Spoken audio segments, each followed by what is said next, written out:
Alright folks, welcome back. This is Clash of the Kings finale. Here we are at game 2. Shub take a 1-point lead in the first match. We have Shub actually playing as Denmark. I think Telemnar. Very interesting choice, I have to say. And it's not so much of a heavy infantry as like what we've seen before. It's more of a lighter army. So yeah, Telemnar actually stole Venice from Shub, which I think is a very smart play by himself there, because Shub is just a master with Venice. Yeah, he really is. He's just a tank, honestly. So, yeah, and that was actually Telemnar's first loss against Shub, but we will see you guys on the battlefield. And here we are on the battlefield. And it looks like Shub is playing as Denmark, as I said before. So Denmark's not picked up too often. Denmark is actually more to mid to early kind of, you know. Yeah, I'm surprised they're even, anyone actually chose Denmark. That's some interesting choice by Shub for sure. Yeah, and he brought a lot of feudal knights, a lot of knights. There's this front line. He's got kind of like a two-line defense. It's very similar to his Venice build. I think Venice and Denmark do have similar kind of builds, you know. Yeah. Like, he does have some axemen in the back here, which are a really cool unit. And of course, he does have a mix of light and heavy cav, and he has his archer cav.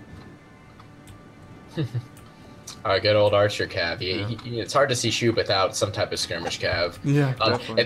It looks like Telemnar on this side is kind of trying to, do a similar thing as to what Shub was doing before. He brought a lot of the strads. He has, well, it's no response for Shub. This is a first. He's got some. He has 2 units of heavy cav though, some Teutonic Knights. It looks like. Venetian heavy infantry with armor upgrades, definitely a great choice by Telemnar on this side. But interesting thing is he also brought the Carroccio stand, the morale bell. Oh yeah. So so he's trying to keep his men as from routing, definitely, which is as long as possible. It's a great choice. It's always good to bring one of those stands. Yeah, I mean, fight forever. It's paid off in a couple battles. It was because of that fog. So neither army's bringing archers. So I think we're gonna have another quick engagement here. Yeah, we definitely should.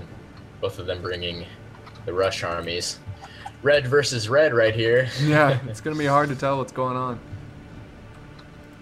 Oh, nice! You brought the Huscarls, or I think these are these the Raiders? Which are these? Oh, they are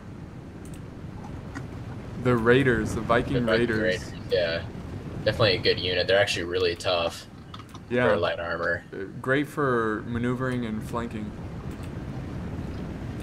I wouldn't be surprised if he did very well, Shub, with this, because he is so good with light units, and Denmark does have plenty of good light units at their disposal. Yeah, it's gonna be something fun to watch. How he uses his Denmark army. I'm so glad he picked Denmark. Yeah, was not expecting that. I would have never guessed a lighter army would have been chosen. I would have liked to seen more light, maybe like Mongols or something like that in the battle as well. Yeah. But who knows? We might just see that next game. Mongols, it's a bit hard to play Mongols in the rules. The way the rules are. Yeah, that's true. That is very true. The 6-2 cav, you can't really do much with Mongols with that, but you can bring a horde of foot archers. That's true, yeah.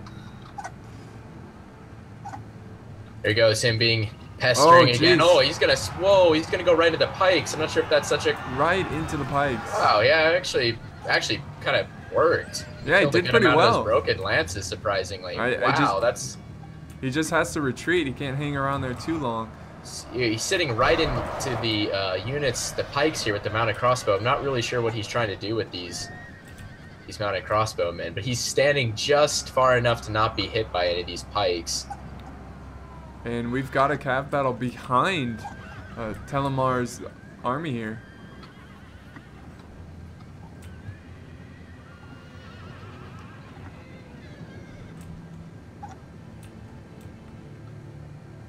Venice moving some strads over to help support against the Danish horses here. And oh wow, he lost his wow. mounted crossbowman because I guess there was some miss micro on his part. Most likely. But the infantry are about to collide here. Denmark getting a charge bonus. And the cav battle has begun at the same time here. A lot going on, a lot for these players to micro. Definitely a lot. Big infantry battle going on.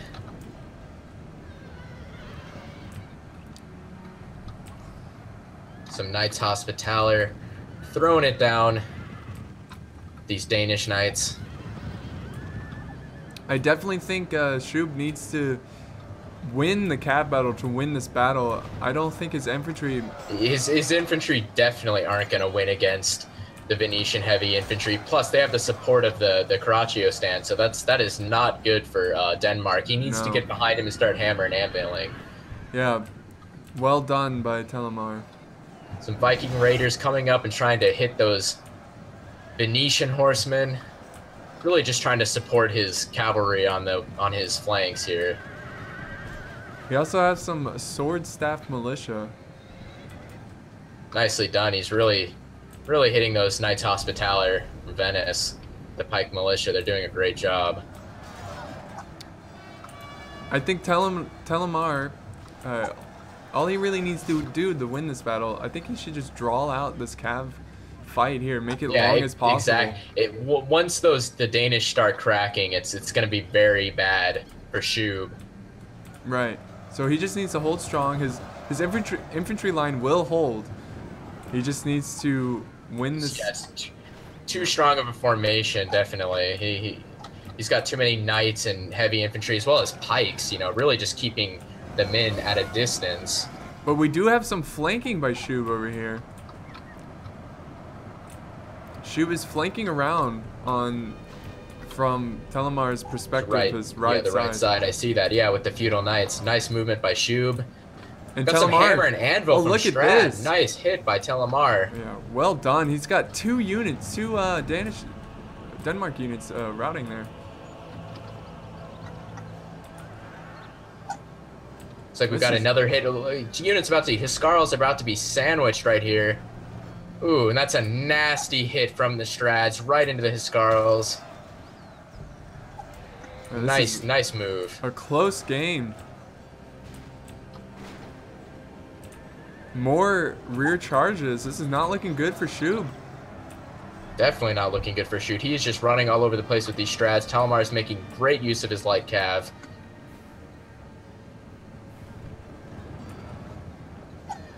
And Shub's lines seem to be kind of dissipating along the front here. It's starting to thin out. Telemnar definitely has an opportunity to surround the enemy, or to surround Shrub with his leftover infantry that's not fighting anymore. Big unit of Viking raiders got hit from the rear, and they're now routing. And Shub is getting the bitter end of the beating here. Yeah, well done by Telemnar. Shub has died. His general is gone. And there's the mass rout. This is definitely Telemar's game. Definitely. Now he's just gonna clean him up with the Strads. And that solid line really just did work. They're a tough nut to crack. Very, very hard to go up against. Calling a GG. Yep, there's the GG, and I'm gonna go ahead and admit defeat as well. Our warlord runs from the enemy warlord, flees before our warriors. Venice is just too good. Venice is way too good. The pike and Venetian heavy infantry mix is a deadly combination along with the Strads. It doesn't get much better than that. Telemar's wondering if we could ban them. Ban Venice. See, those are the results, with Telemnar obviously dominating that battle. Definitely. So thank you very much for watching. Congratulations, Telemnar, for this win. That's a 1 point for you, 1 point. So we'll see you guys on the next battle.